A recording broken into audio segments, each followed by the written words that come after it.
Videos, this slides.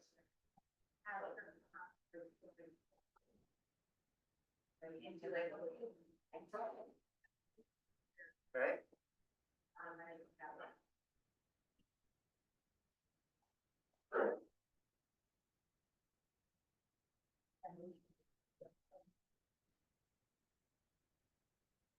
There you go. It was hard. I'm going, oh yeah, there you go. You just go, boom, boom, boom, boom. Is someone else like monitoring the chat or somebody? Can they Yes, interact yes. with us? If Karen wants to speak, she'll just mute herself and you'll just hear it from here. Okay, yeah, I guess. So just like me here. They won't chat anything. I mean, they really do. I mean, no one really, I'll leave these. What I normally do is I hide it. Next there, that one. I get what you're saying, but just say that.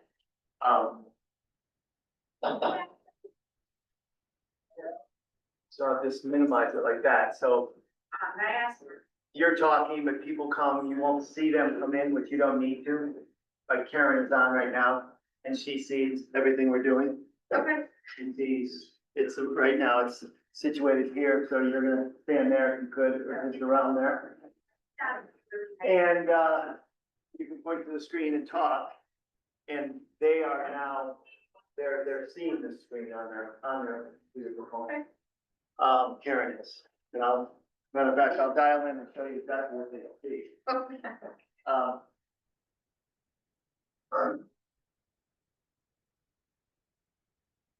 You want, soda? No, thank you. I have one stuff. Oh, thank you so much. Um,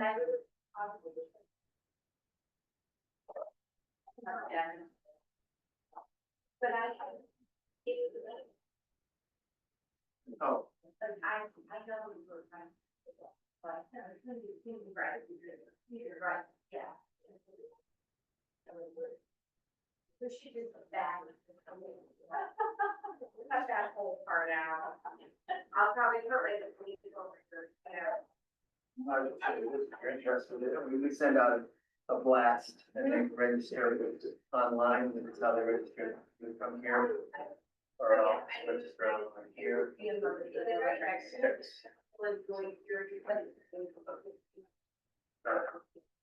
We send these out. Well. Wait, you'll her again? No, you're the best customer. I saw you drive out when I was driving in. I'm getting last night for Hi, folks. This is Karen, or am I the only one here? No, you're the only one on the, Oh, on the Zoom. Oh, okay. Zoom, Okay. but we're very happy to have you here. Well, I'm at the library, so I'm trying to, you know. Oh, that's fine too. I mean, that. Oh, your camera's off, right? Yeah, and I'm gonna turn my audio off also. That's fine, that's perfect, but this is exactly how someone would ask the question. So Karen, if you have a question, just unmute yourself and say, excuse me, and then Brianna Brianne. Okay. No. Brianne would answer you. Okay? Fantastic. Yep. Okay. Yeah. I was here for the, want to get here in 1 week. I did another lady and I bombed out anyway. Yeah. There were funny days. Well, I know, that's the challenge. We're outside. They don't be inside. You have to go through the clicks, and I get an email, with the link, they can do this like all week, and then they get. You know. Link. The other-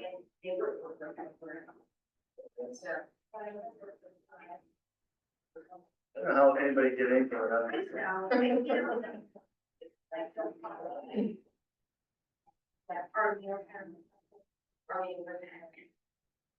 So, is that number's one? But like, how long is it scheduled to go with? Schedule to go to 2:30, whatever time you want, Oh. doesn't matter. It won't be an hour and a half. Which is fine.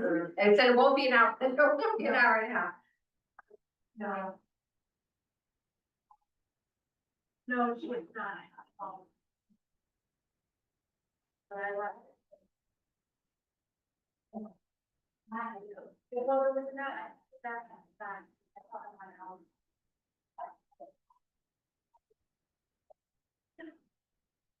It's moral support for them. And I know, and also.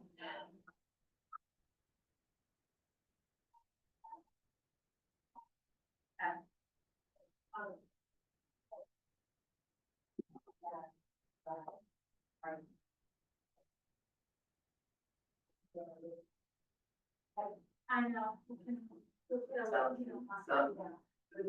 Sounds like another room in the house.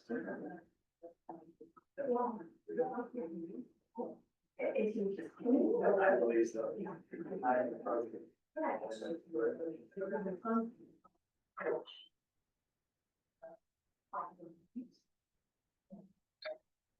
Yeah, so that's how I think I understand that.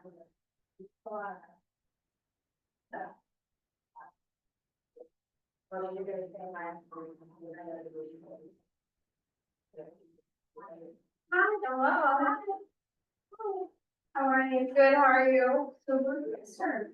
Okay, I'm gonna leave it now. What's happening here? We're just doing our routine maintenance on this water cooler. Okay.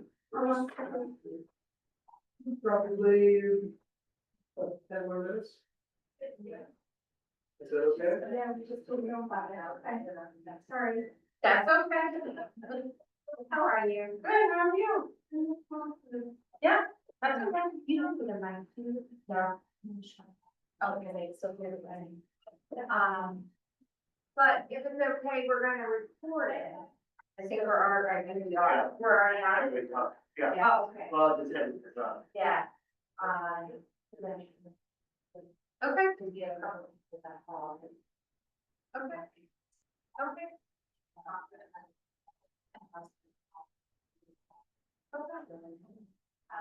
This is what they say. Okay.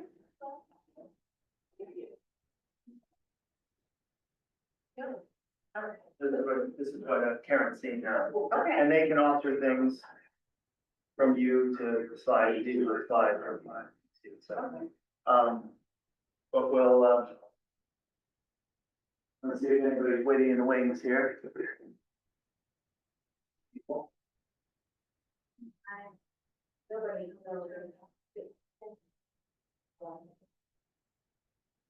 This is, our paper is a separate, medical organization up in the, like, the wealthy, Truro and, Town area. We're all, well, no, we're all one organization. We have just different offices. I mean, Cape Cod Healthcare. Correct, so yes, we're different than Cape Cod. Well, I'm affiliated with Cape Cod Healthcare. Okay. I don't know, you know, if this is really even for me, because I. Yes, it is. I know. Because we do more than just primary care. People have been telling you about my behavior. We do more than just behavioral health. Oh, that's good to know. Yes, that's why Dorothy asked, I think, for me to come and speak is that, we offer a lot to residents in the town outside of primary care that people might have. Oh, my God.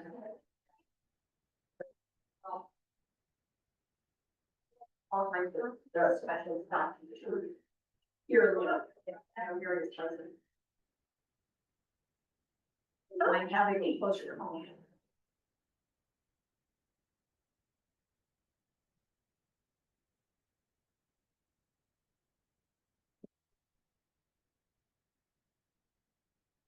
Yeah, I think everybody who I see is here, Okay, so I'll just. sure, okay. Welcome, my name is Jonathan Zatt, I'm a hybrid program administrator for COA. I'm very happy you're here. Today we have a part of our ECAM focus series.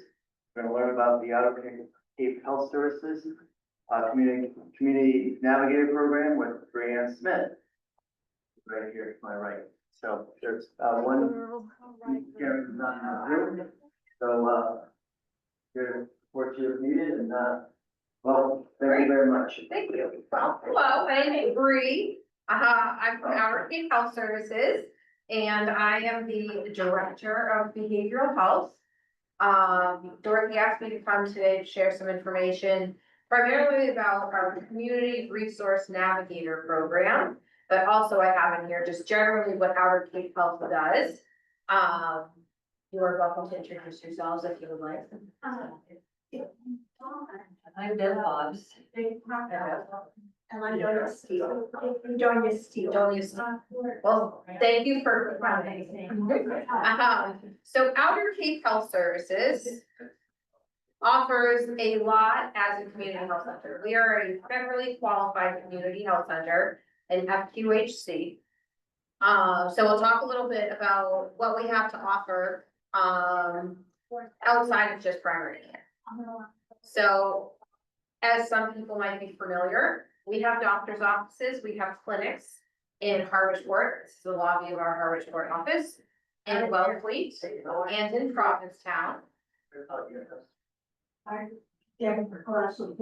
she's just getting water. And there is nothing. We should try her. We should try, well, now you're here now, now you're gonna hear about it. Well, now I'm going to get some there. I guess not, that's okay. So we have primary care clinics, FQHCs. The way the federal health centers work in the state is we are all divided into geographic areas that we have to work in. Outer Cape Health has the catchment area for Yarmouth to P-Town. Once we get to the Mid Cape, we have Duffy Health Center, which provides a lot of services to the homeless population, and we have Harbor Health Center.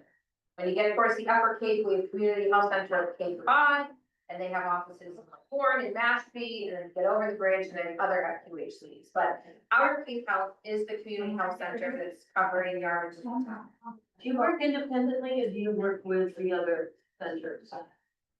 So maybe back to your question, again, we are completely separate from Cape Cod Healthcare. If that's your question. Well, I was wondering if you work with the other community centers, The other community health centers or our other locations? the other community health centers. Yes, we Okay. do. We have something that's called the Mass League. We're not in the union, but the Mass League, Massachusetts League of Community Health Centers is our convener and our advocacy body. So yes, we work with all of our partner health centers and other places. For instance, I myself as behavioral health director, we have a monthly meeting with all of the behavioral health directors at all of the FQHCs throughout the state. And they do that all over in different positions. So yes, we work smarter, not harder. Although I will say, as Outer Cape Health, we work in a rural area, so that is different than a lot of the FQHCs that are in more urban or suburban areas. So Wellfleet to P-Town has the highest level of federal designation for a rural area. So there's pros and cons that come to that, yes.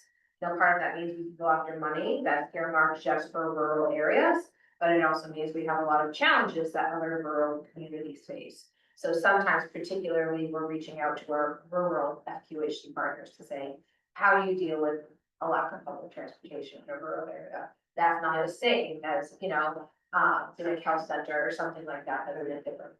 So we have the primary care clinics in Harwichport and in Wellfleet and in Provincetown. And just in the fall, we opened a fourth location in Wellfleet as the Wellness Center. That's right next to where our pharmacy is, in between the vet's office and the pharmacy. And we just have behavioral health and recovery services there, which I'll talk about what that means. So some people get their primary care with Outer Cape Health. Not everybody gets their primary care with Outer Cape Health.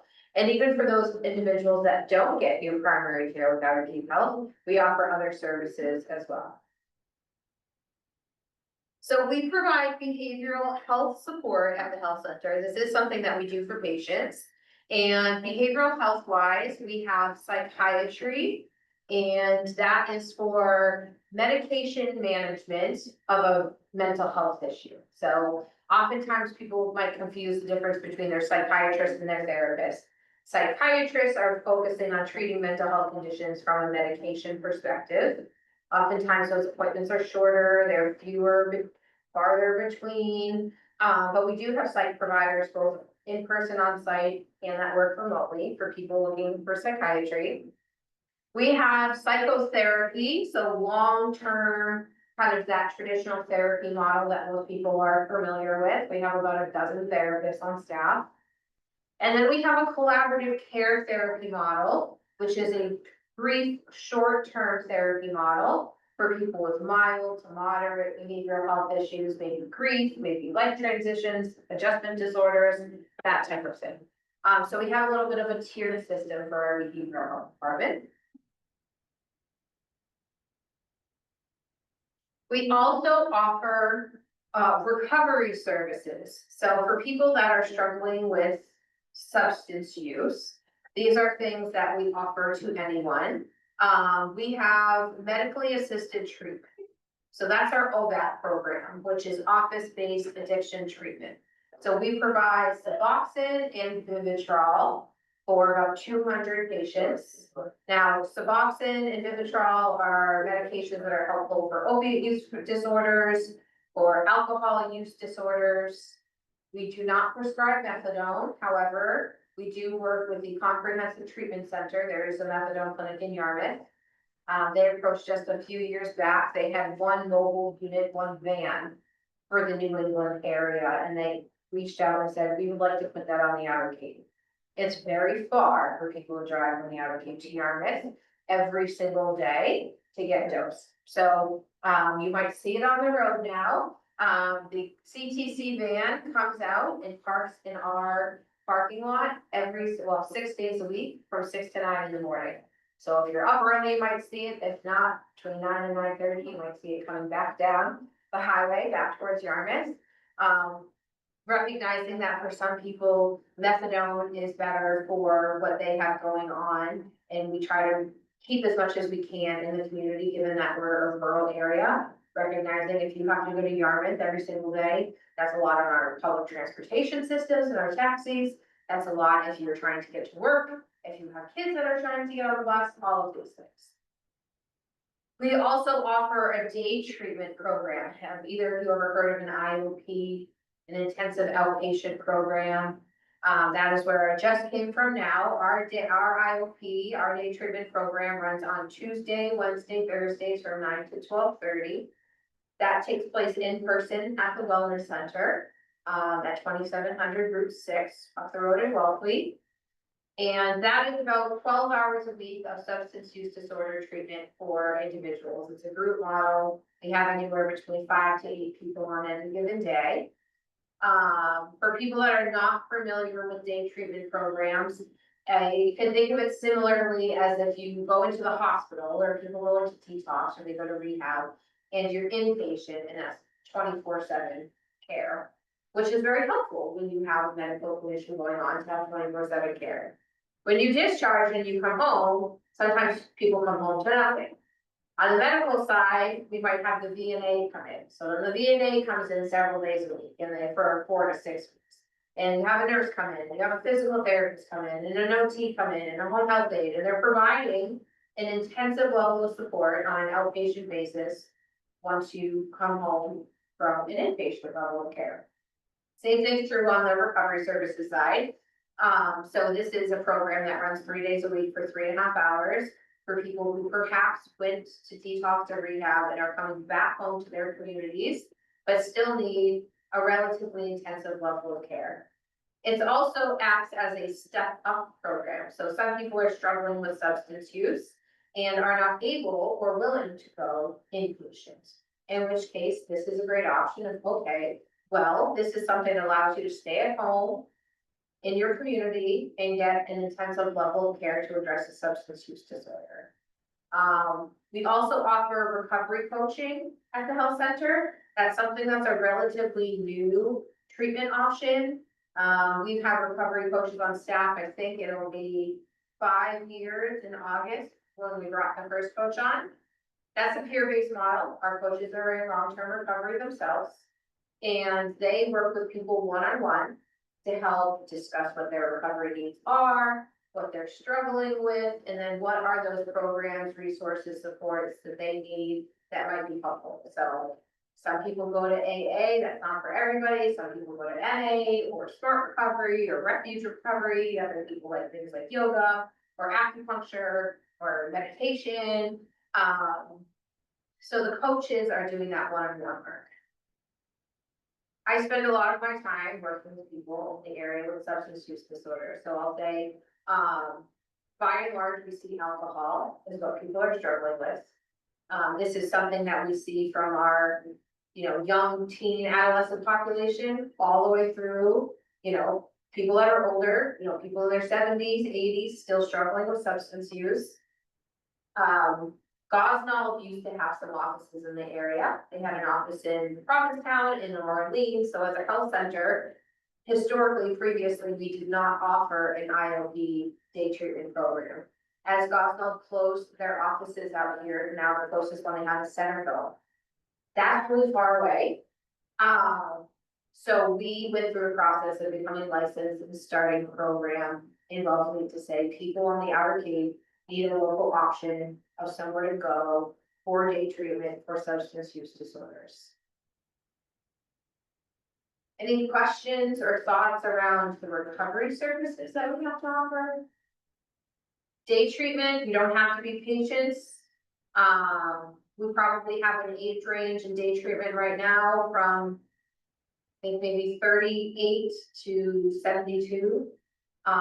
It's substance agnostic. It does not matter. We have people in there struggling with alcohol, struggling with cocaine, struggling with methamphetamine, struggling with opiates. So it's really a holistic look that says regardless of the substance, you are having a difficult time with a mind altering substance. There's lots of commonalities in there.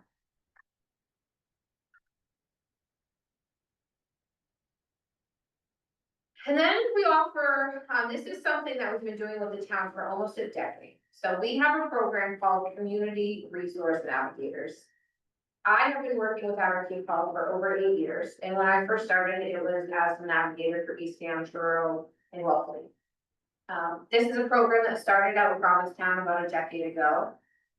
And the town actually put out a request for proposals. They said, you know what, we have in P-Town a lot of good human service work being done.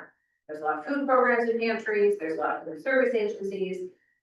But in a moment of crisis or when people are having a difficult time, it's very difficult to understand, know who to call, what to ask for, what the eligibility is, and it can be very overwhelming. So we developed a program. We said, well, what if we had a community resource navigator whose job it was to assess for what we call social determinants of health, your housing, your food, your transportation, your mental health, your substance use, any legal issues. Do you have kids that need help with childcare? Do you have educational goals? Do you have a support system? Are you connected to your community? So we assess and then we help people live up with all the programs and services that might be helpful, and we help them get those programs and services. So this is something that we do for free, and we provide for any resident of the town. It's an outreach service, so we don't really work in the clinic, so that's part of your question before, is whether or not we coordinate and work amongst the sites. I am in the buildings, all the navigators are in and out of the building, but really we're here, or referring someone's home. So we kind of go house to house to house to house to house, bringing that help and support outside of the building, making it as easy as possible. Which most of the time is having me show up at your house and talk about person sitting at the kitchen table or on the couch. It's, like I said, it's free. We don't bill anyone's insurance. It does not matter how long we're working with people. I have some people in town of East Ham that I have been working with for 8 years. The whole goal is that nobody needs to do it alone. If anybody has a question about, I'm having a hard time paying my rent, or I don't have transportation to get to where I need to go, or I'm concerned about why substance use or love of substance use, or I have a kid who, really wants to go to this camp and I don't have the money to pay for it. There's someone you can call. There's someone that every person in East Ham can call and say, can I get some information? Can we talk about what this looks like for me? Can you point me in the right direction? And then our job is to provide information and help people connect. Now, sometimes the information we provide, people don't want to take advantage of, and that's okay. Sometimes there's always not a great fit, which is when we go back and we say, hey, we don't have something for this. So we work very, very closely with our community partners. So when we say we assess for social determinants of health, one of the big things we look at is your food security. Not only do you have access to food, but is it nutritious food? Is it culturally appropriate food? Is it something you're able to make or prepare? Not everybody has the same cook facilities, or is able-bodied enough to make foods, not just do you have food in the house, you have food that is going to be consumed, you know? Do you have diabetes and everything you're getting is, you know, canned or boxed, and it's, you know, really high in sodium and it's high in sugar and carbohydrates? We look at housing stability. So not only are you housed, you know, we could ask the question, are you housed, yes or no? There's a lot of gray area in between there. So is your housing affordable? Is it year round? I say we have a campground shuffle out here. There's a lot of people that live in winter rentals and move into the campgrounds in the summer. So we have this like cyclical shuffle, a little bit of housing. We don't necessarily have the same population of homeless people living outdoors in Eastham, the way that maybe we have in Hyannis. However, we certainly have significant housing stability issues. We have people that are doubled up, people that are staying on couches, people that are couch surfing, people that are staying in their cars, people that are staying in the campgrounds. When we start to talk about stress, the lack of stable housing is the number one thing that can spike stress, especially if you're a family, you have kids, you don't know, you know, where you're. And with COVID, we had a lot of the houses being sold, like, oh, I've been renting this house for 20 years. My landlord just said they're selling it and I have to be out in a month. Where am I supposed to go and what am I supposed to do? And is it safe? Access to transportation. Is it reliable and is that realistic? So we might have some public transportation, but is it realistic if you live here? Actually, what would it take to get to a cardiology appointment in Hyannis at a certain time? Will public transportation, while available, will it get you there on time? Will you be able to get a return that will actually be able to get you home? Is it something that's going to require you to take 8 hours of bus rides for what would really be a 40-minute drive? So not just, here's a pamphlet, call this number, we have a bus line. Actually, how does that work and how does that function? And is it reliable? I will say, you know, lots of places have things like Uber or Lyft. Try to get an Uber in January, Truro. You're not. So it's not always reliable. I have had people who have wanted to go into substance use treatment and to detox. We're like, great, we'll get you a ride, we'll get you an Uber. They're sitting there, they're waiting. I get a message, no driver available. It's not so easy to call that person and say, actually, you can't take the bed, we can't get you there. There's no actual transportation. So transportation is a huge barrier. It's great that councils on aging provide transportation. We rely very heavily on that. Who does that not available? Who is that not available to? That's not available to everybody in town. What are some of the limitations? Will that take you everywhere? Will that take you to Boston to see your specialist or will it not? So again, it's our jobs as the navigators to know all this in the background so that when somebody presents this is what is causing stress for me, then we can kind of tease through some of that. We're looking at financial strain. There's a lot of agencies that provide financial assistance, knowing how much you can ask for, how often you can ask for it, who you have to call, what that process is, what they're gonna ask for in return. We are always looking for low barrier, strength-based programs. A lot of financial assistance programs have a deficit-based approach. You know, you need financial assistance, you need to do budgeting classes. We're making the assumption that because you have financial need that you're bad at budgeting and you don't know how to manage your money. If we were to suggest, or we should know that as the navigators going in, you can call this place and request for help for rent. They're gonna make you enroll in budgeting classes. If you wanna call them, you can call, but know that in advance. And if you don't wanna call them, you don't wanna call them, we'll try something else. Maybe some people might say, great, I need that, or people will be like, I'm completely offended. What kind of classes did you say? budgeting. Oh, budgeting. Which can be helpful for some people, but for other people, it's I just lost my job, or I just had to pay for summer camp, or I just had a car repair. It's not, I actually do very well budgeting my money, thank you very much. So again, our job is to kind of have that information and provide it to people so that everyone can make better choices if they want to for themselves, or decide what they would like to do for themselves. We ask about any behavioral health issues, any substance misuse issues.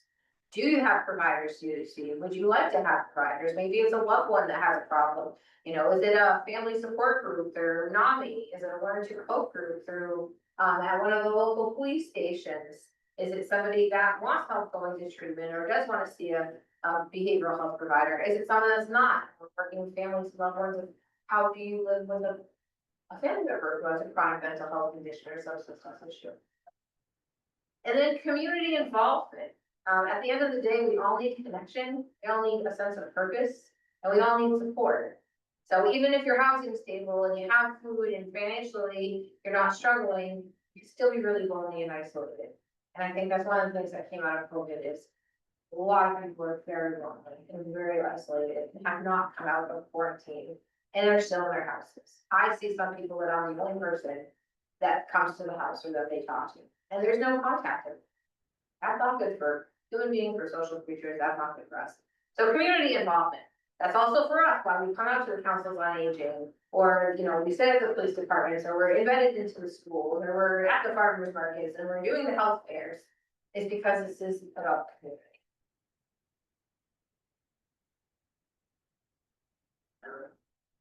We sit for office hours. I'm not the only one, but the police departments, I think it's funny to put me on their Facebook pages. So I sit for office hours. I sit at the Eastham Police Station on Friday afternoons. That is for people to come in and see me, which they do. Sometimes people come in and they're, you know, talking about a police matter or they think it's a police matter. They're like, actually, there's a social worker here that would be able to help you. And it's also for the departments. That they're able to come in and they will talk with me about calls that I got throughout the course of the week that they'd like me to reach out to, or that they would like to go back to a house with me for, we can call respond. So as far as supporting public safety are the frontline mental health and substance use workers. That is who are getting those calls 24 hours a day, 7 days a week, and that is not what their role is necessarily. Some departments are big enough that they're able to hire their own clinicians. Out here, they have a team of us so that we sit at the stations and they can call throughout the week to be able to provide this support. So I'm at the Eastham Station Fridays afternoons. I'm at the Wellfleet Station on Thursday afternoon. So from here, I will go to the Wellfleet Station. On Monday mornings, I'm at the Truro Station. And then we have other navigators who sit other places, like the Provincetown Police Station or Council on Aging. So we're all about and around. So sometimes we're in the clinics, sometimes we're at people's homes, sometimes we're sitting for office hours so that people are able to come in and find us. And they do come in and find us.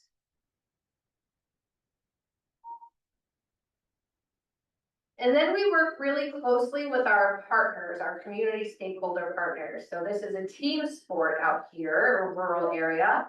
Nobody is doing any of this alone. So as a health center, we say, okay, we are invested in the health and well-being of the residents, the people in the lower and the outer gate.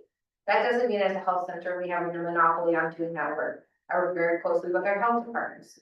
What is the health department's perspective on health and well-being? What is the rescue team's perspective of health and well-being?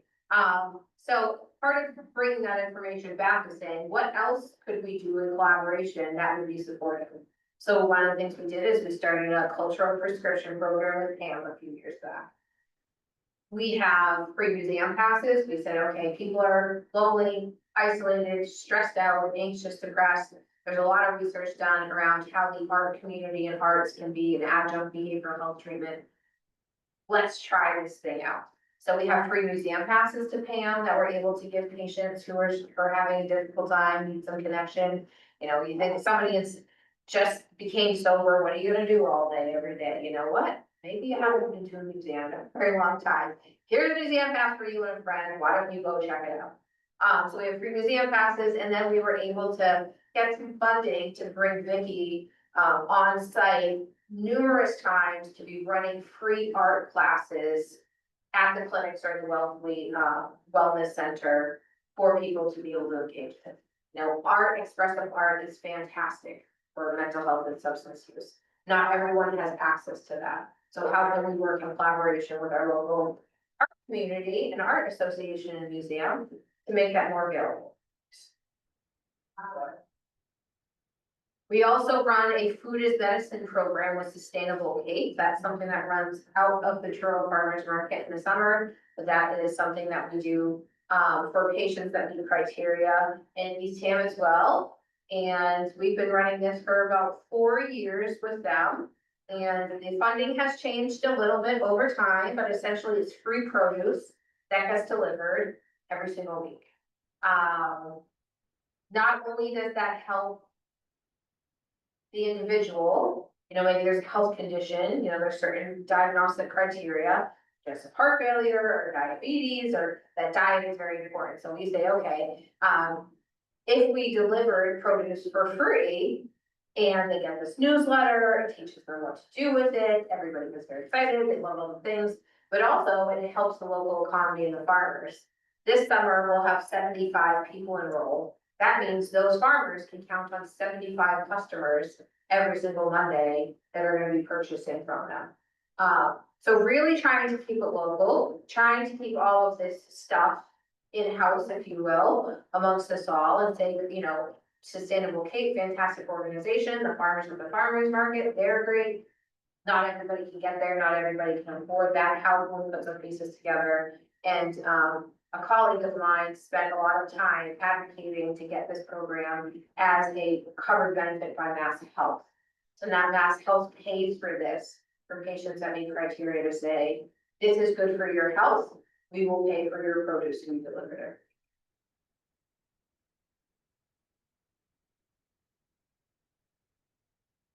And then we've also developed a school-based service site. So school-based service sites are something that, some community health centers actually have. You think of like the nurse's office in a high school or whatnot. Some community health centers actually have a mini clinic inside some schools. This is a program that we developed during COVID that says, okay, well, we can't do that. We can't bring the whole clinic into the school. But how can we have like a mini satellite office? So we got a federal grant and we started a school-based service site that we have at Monomoy High School. And we have one of our community resource navigators sits there full-time to help students, families, and these school departments access resources needed around social determinants of health. We have a behavioral health clinician who's dedicated just for the students. Right now, she does 2 days a week telehealth and 3 days a week in person. We have Jody Nelson, our midwife, is on the program. So any students that want to have appointments to talk about women's health issues, she can do that. We've done some consulting around sex education. And then we have one of our lead pediatric providers, Gretchen Eckel, on the team as well, to provide any back to sports physicals, making sure kids that need immunizations are getting those in a timely way. But again, trying to bring our clinical team out of the buildings into community to meet the needs of what we're seeing. We're a clinical partner for the Capes for School Suspension Program. So Behavioral Health Innovators is an agency out of Chatham, and they approached us a few years back and said, hey, there's this program called PASS that runs on the North Shore. We have an immense amount of young people on Cape that are struggling with substance use and mental health. We have a lot of kids that are being suspended, especially now because of vaping. And the traditional way is not helping. Sending kids home for 10 days because they're vaping is they're gonna vape for those 10 days of home. So we did some research and some learning, and we are the clinical partner for PASS. They've actually changed the acronym now as Positive Alternative to Student Support, because students no longer have to be facing suspension to have this as an option. They can self-elect to go into this. This takes place, the high school program is in Centerville Rec Center. And Nauset is a sending district. most of Nauset, Monomoy, DY, all the way down. I think there's 15 sending districts right now. It started with 2, Barnstable and DY. And students who are having trouble or facing suspension, and their families can say, instead of having a regular suspension, which some of them still choose to do, we can go to pass. We have clinicians there that screen every single student for anxiety, depression, trauma, and substance use. They have a student support worker that's running groups throughout the day and helping them get their schoolwork done. And then our clinicians hold re-entry meetings with the student and family in the school to say, this is what came up in the assessment, these are what our recommendations would be. So again, really trying to holistically look at what is going on and how can we be responsive, and as the clinicians in the area, how can we work with other people to provide our clinical support in ways that are proactive and preventative. You know, as the behavioral health director, I see it on the other end. And I can sit with someone who's 65 and struggling with their drinking, or I can sit with a 15-year-old who started to drink because they're stressed out or they're anxious, you know, and everything in between. So we need to come at it from everything in between.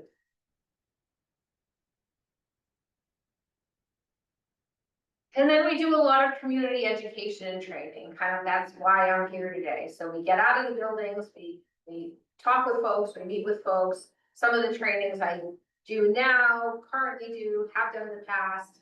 I do suicide prevention trainings, QPR, question, persuade, refer. That's an hour-long training that I do for town staff, for public safety, for communities, to learn the warning signs that somebody might be thinking about taking their own life. How do you talk to them about that? And then where do you turn to get some help? I've done mental health first aid trainings before. That's an 8-hour training. I did that for the entire local police department a few years back, including all their dispatch. I do a trauma-informed care training that I do, again, not only for community members, but also for town staff around what is trauma, what neurologically, biologically is going on for somebody who has experienced a traumatic event, and how do we provide care, whether that's to a loved one, whether that's working in the doctor's office, whether that's being a police officer. How do we engage with somebody who might have a trauma history? Lots of people have experienced lots of trauma. So that's like the universal precautions in behavioral health. Similarly, how we have that in the clinic on the medical side. And then another one that's not on here yet is the Crisis Prevention Institute. It has a de-escalation training, which I also do as well. This is the most fun part, is the daily training education piece. So in addition, you know, I went into detail about what the behavioral health department offers at Aggregate Health. We also have pharmacies in the buildings. We'll leave it separate next to the wellness center. We have Quest Labs in the buildings. We have a WIC office in the Harwich building, women, infants, and children. We have Healthy Connections workers in all of the offices that help people do insurance enrollment. We have a sexual health test and treat program out of our Provincetown office. And in Provincetown, people that live in Provincetown are the furthest away from a hospital out of anyone in the state. So we have some specialty services in the P-Town clinic. We offer dermatology, infectious disease, radiology, ophthalmology, and actually we are an urgent care center in P-Town. We are not urgent care in the other locations, but in Provincetown, we are urgent care. So again, really trying to work inside the buildings, work in community. What does health and well-being look like for different people on different days? And how can we be supportive of that as a community health center in this area?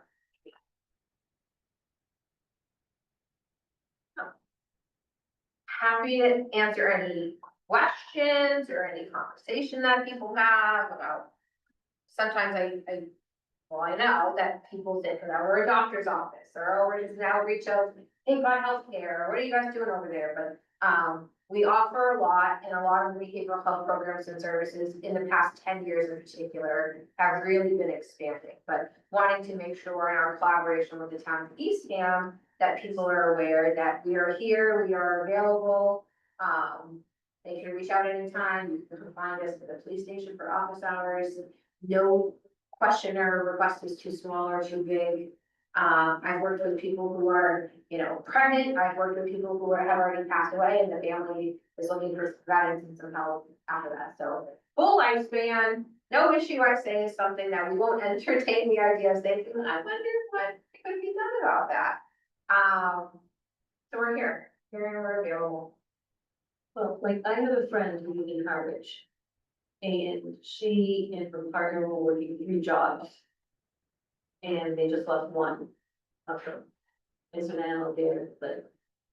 In a really bad position as far as paying rent and all that, and I just checked in with her today. And she took money out of her retirement account, which I think was a really bad idea, but she didn't know what else to do. Did she go to a navigator in Harwich and figure out, like, get recommendations? I know she went to an old ladies to, Lower Cape Outreach. yeah. Yep. And the homeless prevention council. At least I told her to.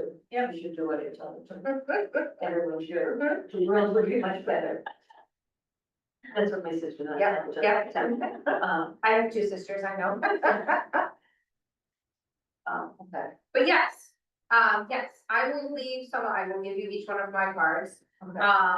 There's many of stuff, I'm not, while I'm the director of community development now, I still act in a navigator capacity as well. I'd say that's actually the best part of my job, so that I carry around with me and advocate health regardless of what I'm doing.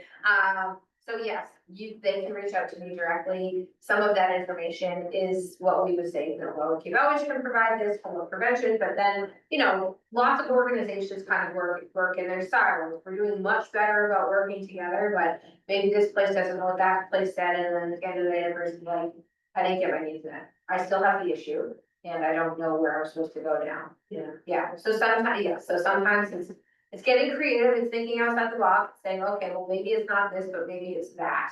But we are always happy to go out and meet with people and have a conversation and just try to do it again. Doing it together, sometimes someone just wants to verbalize and say, this is what's going on, and this is what I'm gonna do. I've gotten that out of my mouth, now we're gonna make it easier for me to do the things. That's a little moment. Right? And then how are you guys dealing with all the digital cuts and like, how scary is it? Oh, I have plenty of things to be worried about for one day. I leave that to someone else at our Cape Health to worry about the funding. No, I think all of that impacts us all of the time. Yeah. Yes, we are a federally qualified community health center. We get federal funding, but, Most of it hasn't come completely down yet, right? right, and what we see too, because I do get this question a lot, is it's not even necessarily, from the navigator perspective, it's not necessarily funding directly for the health center and the cuts that might happen and what that might look like is, because we're helping people connect with all the human service agencies and whatnot, anytime any of them have some sort of change, it's less that we have available to us. So, elder services has a cut, and that's where we would send people, it's like, okay, that's a problem. If the Department of Mental Health is cutting half of their case managers and closing the captive, that's a problem. DVS is not authorizing new services until after the beginning of the fiscal year, so the navigators are really kind of the boots on the ground, and we feel the ripples every time there's some sort of change, and some are bigger than others. And sometimes there's so many little ones that it becomes very problematic. And that's where we come and we bring information back to each other and to the towns to say, hey, we got a problem here. Like what might seem as an isolated thing here, I got a little rumbling over here, and I know that over here that this is what they're planning. And if all of those things happen, we're gonna have a big gap here. What I didn't talk about is that we work with the towns from their ARPA money. So I don't know if anybody has, well, the ARPA money, the American Rescue Plan Act, that money came down from the federal government to local communities. And the 4 Outer Cape towns together put in an application that said, after a lot of communication, back and forth, that we would like to have a town nurse and a town therapist. So Harwich has a full-time town nurse. Her name is Sue. She is lovely. So we worked with them, they put out a bid and we got that contract last year, so now we have been developing and rolled out this past year. A town nurse and a town therapist, one person, one nurse, one therapist that works across all 4 of the towns. So when rescue goes out and they have somebody that refuses to go to the hospital for whatever reason, and I know there's a million reasons, and it's not, I'm not, okay, then don't go. But would it be helpful to have a nurse call and come out to see you the next day to see if you're okay? The nurses that are working in the clinics can't, they're working in the clinics, they can't come out. The nurses with the VNA will come out if, there's certain criteria.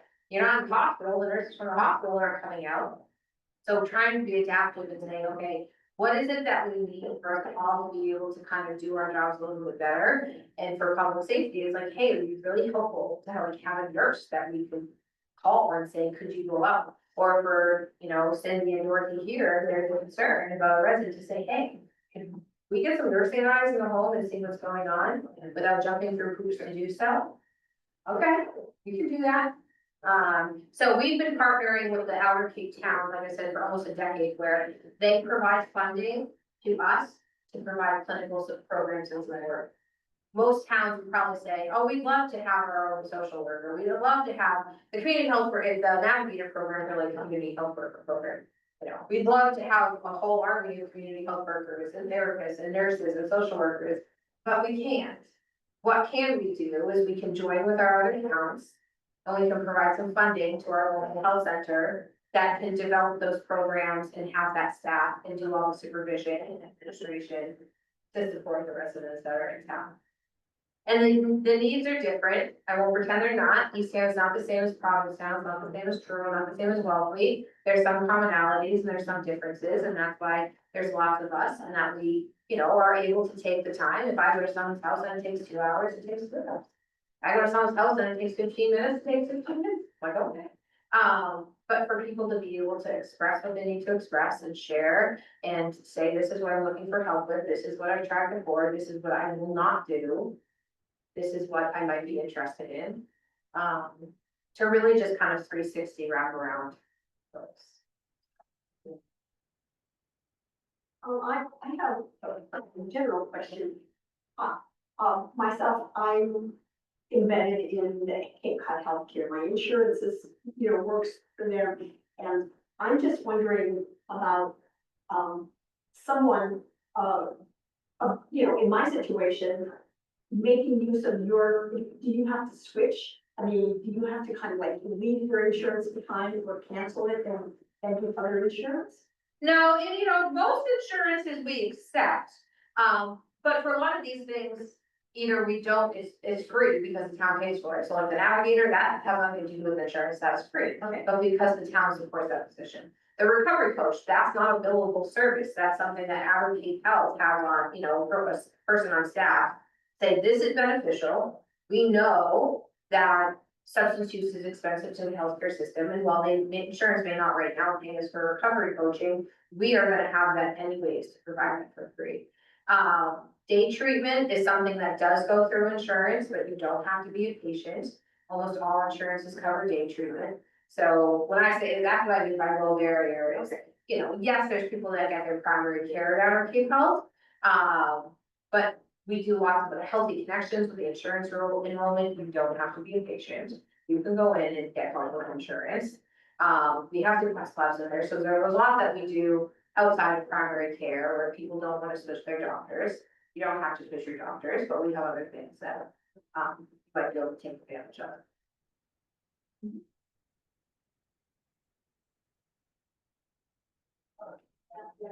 I don't know if anybody in online has any questions. I haven't heard from her. I think it was Karen. Karen's at the library now, so she's using her library. Hi, yes, I'm here, but I'm in the library. Well, thank you for joining us.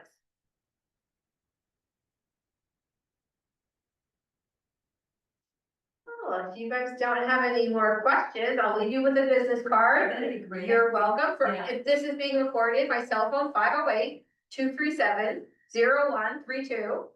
Give a call. Come see me at the station on Friday afternoons. we're here, we're happy to help. This is what we love to do. We meet the best people. Sometimes people are not the best way, but it's much easier to do it with someone else helping you out. So. Thank you very much. Thank you. Thank you. You're welcome.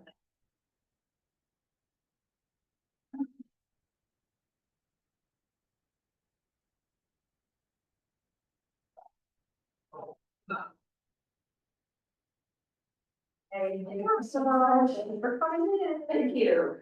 Welcome. Thank you, nice to meet you. Nice to meet you.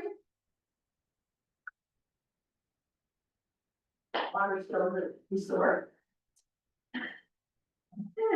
And. I got water all. Yeah. Where's he at? Oh, we're still running.